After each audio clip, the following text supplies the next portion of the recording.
Hi friends, welcome to the channel. இந்த வீடியோவில் நம்ம வந்துட்டு அட்வொகேட் நெல்சனுக்கும் பாடி பில்டர் ராஜா பாரனுக்கும் ஒரு சண்டை ஏற்பட்டிருக்கு. அதை பற்றி இந்த வீடியோவில் பார்க்க போகிறோம்.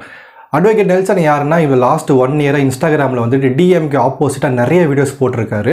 டிஎம்கே இந்த ஆட்சி வந்து கலைஞ்சு போகணும், வேறு எந்த ஆட்சி வந்தாலும் பரவாயில்லன்னு சொல்லிட்டு டிஎம்கேக்கு ஆப்போசிட்டாக நிறைய வீடியோஸ் போட்டிருக்காரு. மறைமுகமாக அதிமுக சப்போர்ட் பண்ணி, நேரடியாக டிவிக்கு சப்போர்ட் பண்ணி நிறைய வீடியோஸ் போட்டிருக்காரு. அண்ட் எலெக்ஷனுக்கு கிட்டையும் எலெக்ஷனுக்கு அப்புறமேட்டு தான் பார்த்தீங்கன்னா நாம் தமிழர் கட்சி வந்து பயம் அடிக்க ஆரம்பிச்சிட்டாரு. நாம் தமிழர் கட்சி மேலே எதுக்காக அவர் குற்றச்சாட்டு வைக்கிறாரு அப்படின்னா, திமுக ஆப்போசிட் எதுவுமே பேச மாட்டீங்க, தாவேக்காக மட்டும் நீங்கள் ஆப்போசிட்டாக பேசிட்டே இருக்கீங்க, ஏன் திமுக கிட்ட பொட்டி வாங்கிட்டீங்களா அப்படின்னு அவர் டைரக்டா கேட்டிருந்தாரு. இதுக்கு சாட்டை துரைமுருகன் என்ன பேசியிருந்தாரு அப்படின்னா, நீ ஒரு அம்மா அப்பாவுக்கு பிறந்திருந்தனா நாங்கள் திமுக கிட்ட பெட்டி வாங்கிட்டு வந்து நீ ப்ரூவ் பண்ணி காட்டுற உங்க காலை விழுறேன்னு சொல்லிட்டு பயங்கரமா பேசியிருந்தாரு.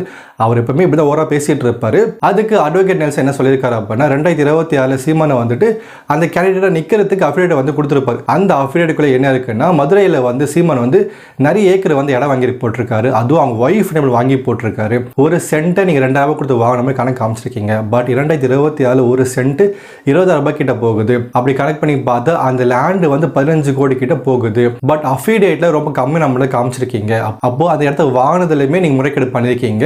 அந்த இடத்த வாங்கி கொடுத்தது திமுக வாங்கி கொடுத்துருக்காங்க அப்படின்னு அட்வொகேட் நெல்சன் சொல்றாரு. இது முடிஞ்சதுக்கு அப்புறமேட்டு பார்த்தீங்கன்னா, ராஜா பாரன் அப்படின்னு ஒருத்தர் இருக்காரு. அவர் பாடி பில்டர், நிறைய வருஷம் யூடியூப்ல வீடியோ போட்டுட்டு இருக்காரு.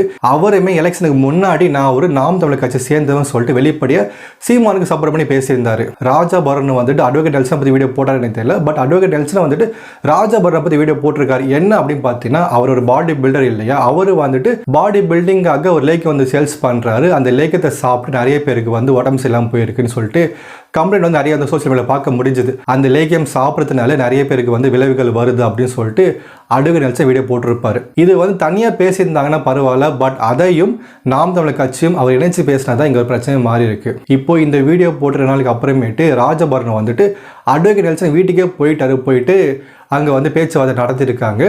இந்த மாதிரி அந்த லேக்கியத்தை பார்த்து பேச ஆரம்பித்து அங்கே வந்து வீட்டில் இருக்கக்கூடிய அம்மாவையும் அப்பாவையும் அண்ணனையும் தம்பியும் போட்டு அடிக்க ஆரம்பிச்சுக்கா ராஜா பாரன். பட் ராஜா பாரனை வந்து அட்வொகேட் நெல்சனும் அவங்க தம்பியும் போட்டு அடித்து வெளியே தள்ளி விட்டு கதை சாத்திட்டாங்க. இந்த ராஜபாரன் பார்த்தீங்கன்னா பயங்கர வந்து பாடி பில்டிங்லாம் பண்ணி பயங்கர தடிசாக இருப்பார். அவங்க கூட லேடிஸ் வந்திருக்காங்க, அவங்க ஒய்ஃபு போல். அவங்க ரவுடி மாதிரி பேசிகிட்டு இருக்காங்க.